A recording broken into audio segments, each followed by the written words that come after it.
محنت انسان کرتا ہے، فیصلہ اللہ کرتا ہے.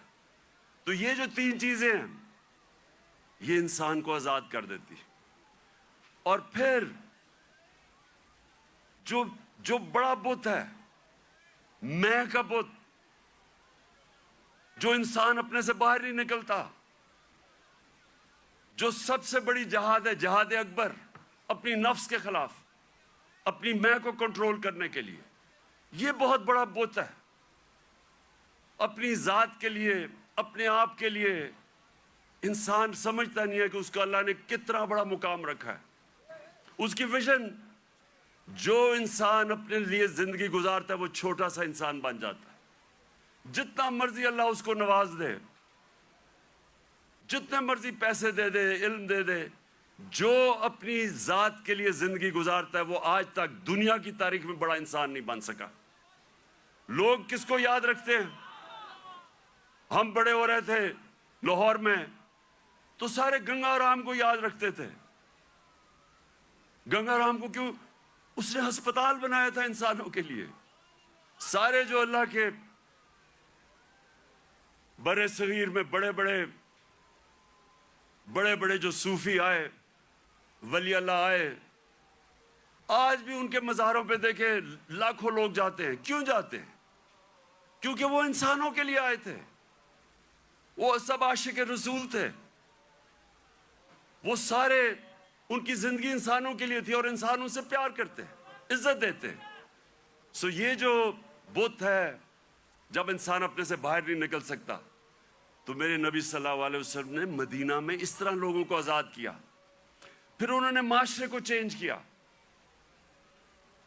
انہوں نے، اب میں، کیونکہ میں نے برطانیہ کا نظام دیکھا ہے، ادھر میں نے اندر سے کئی سال رہا اور وہاں سسٹم سٹڈی کیا، یونیورسٹی وہاں گیا. اب دیکھیں انہوں نے مدینہ میں سب سے پہلے چیز کیا کی؟ انہوں نے سب سے پہلے عدل اور انصاف قائم کیا. یہ آپ کے لیے بڑا امپورٹنٹ ہے سمجھنا. عدل اور انصاف کا مطلب ہوتا ہے رول آف لا.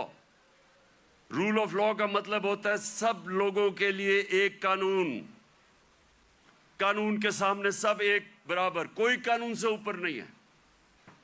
یہ بڑا ضروری ہے آپ کو سمجھنا، کیونکہ بدقسمتی سے پاکستان میں ہم نے رول آف لا دیکھا ہی نہیں ہے.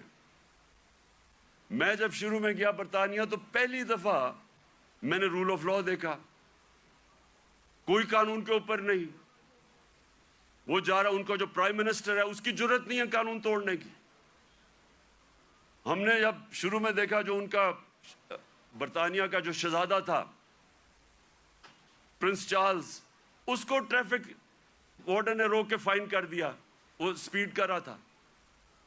وہاں کوئی قانون سے اوپر نہیں تھا. ابھی آپ نے دیکھا کہ برطانیہ کا پرائم منسٹر جو کہ باہری اکثریت سے جیتا تھا، اس کو صرف نکال دیا گیا اس وجہ سے کہ انہوں نے کہا کہ اس نے جو لوگوں کے لیے قانون بنایا تھا سوشل ڈسٹنسنگ کا کرونا کے دوران، اس نے اس کے اوپر عمل نہیں کیا، اس پہ نکال دیا. قانون کی بالادستی. اور یہ میرے نبی صلی اللہ علیہ وسلم نے مدینہ میں کہا کہ میری بیٹی بھی اگر جرم کرے گی تو اس کو سزا ملے گی. کوئی قانون سے اوپر نہیں ہے. انہوں نے جو عدل اور انصاف کا نظام قائم کیا، یہ یاد رکھیں کہ پہلے عدل اور انصاف آیا، پھر خوشحالی آئی. یہ نہیں کہ پہلے خوشحالی آئی اور پھر